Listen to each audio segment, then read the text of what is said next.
তার মধ্যে যদি আত্মসমর্পণ না পাই, বাংলাদেশের স্বাধীনতা সার্বভৌমত্ব থাকবে না।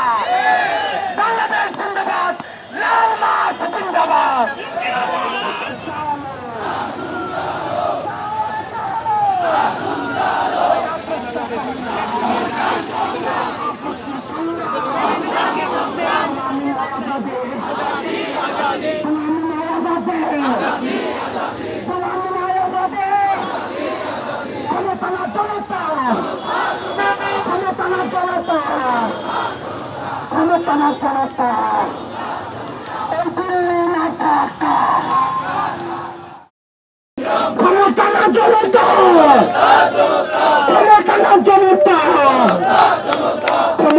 জনতা